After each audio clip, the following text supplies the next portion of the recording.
Justice for Siyanda. Justice for Cardiff. Justice for Siyanda. Justice for Cardiff. Justice for Siyanda.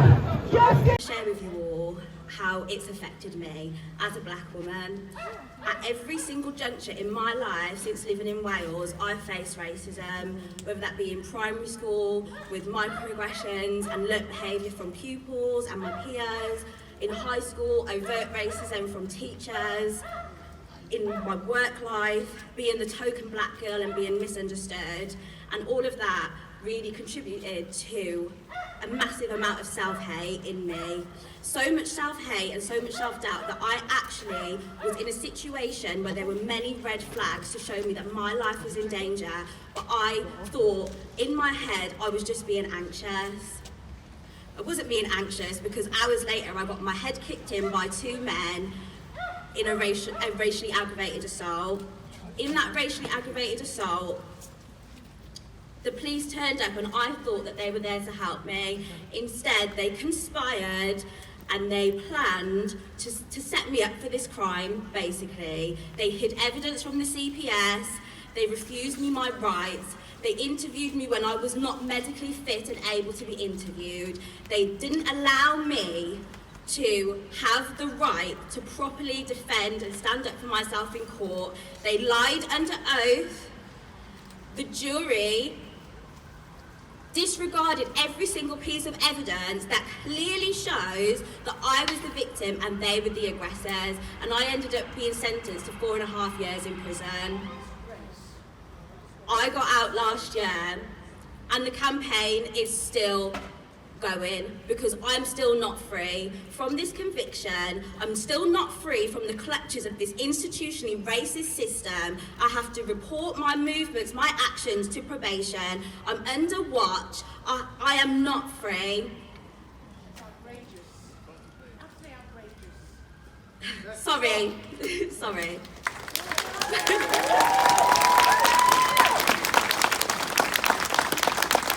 Wales has made a pledge to be anti-racist by 2030, and I'm here to tell you, I'm here to tell you all, I'm here to tell the Senate, I'm here to tell local governments, that is not going to happen. I do not understand how you expect to be able to be anti-racist by 2030 when you have 4 high-profile cases that you refuse to challenge the police on to investigate. Christopher Professor, Mohammed Hassan, Moyed Bashir, and me. I'm the lucky one. I'm alive and here to talk to you and tell my story and fight for justice, but these 3 boys and men are not, and the Senate, the government, refuse to challenge the police on their actions when they show clear institutional racism, clear discrimination. They're murderers in 2 of these cases, and they're not being challenged on it. The police not being devolved to this nation is not an excuse. Not being able to challenge the police practices and procedures is not an excuse. You are allowing murderers to roam this street. You are allowing institutional racism to remain rife. These people are supposed to be here to protect us, but when I see a police car driving towards me on the street, I don't feel protected, I feel scared. I feel scared. And that's not right. But until people actually acknowledge that we need to go down to the fundamentals, we need to get down to the core of the institutions that discriminate against us, and we need to essentially abolish the police, because fuck the police! Fuck the police! They need to be abolished, and that is the only way that we can start to make progress. Someone said earlier on, when one of these amazing speakers was speaking, they said all lives matter. I want to ask a question. Do all lives matter when a police officer's knee is on a black man's neck?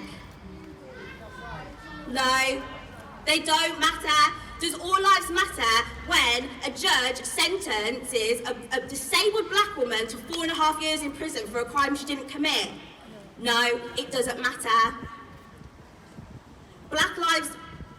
All lives matter, but all lives will not matter until black lives also matter. Thank you.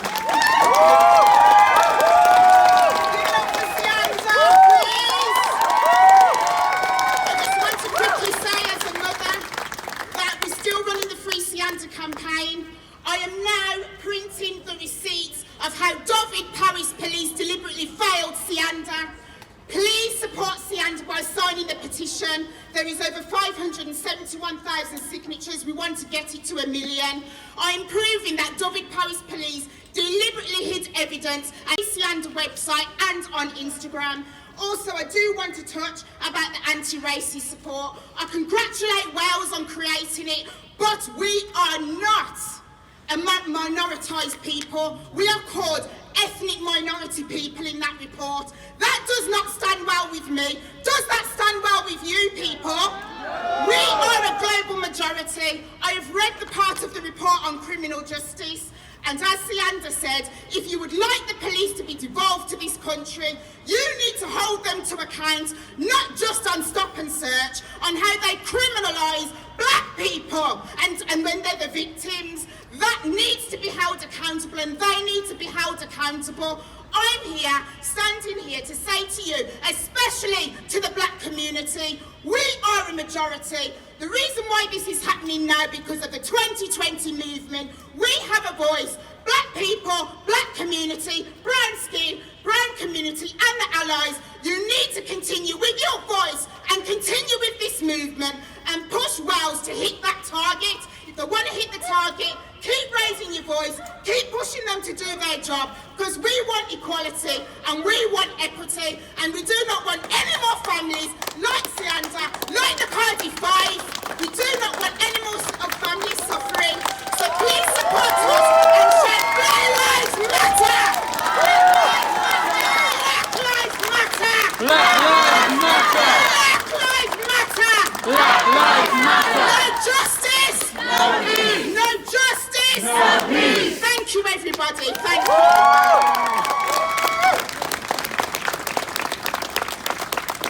And I want the Welsh police to know that they're not going to get away with the dehumanisation, the racial discrimination and the conspiracy to demonise black people in Wales, and it does stretch to the whole UK, but for Wales especially, I want everyone to know that the truth is coming out. I'm going to get justice. Everyone affected by police brutality and institutional racism are going to get justice, and I'm not going to stop fighting until that happens.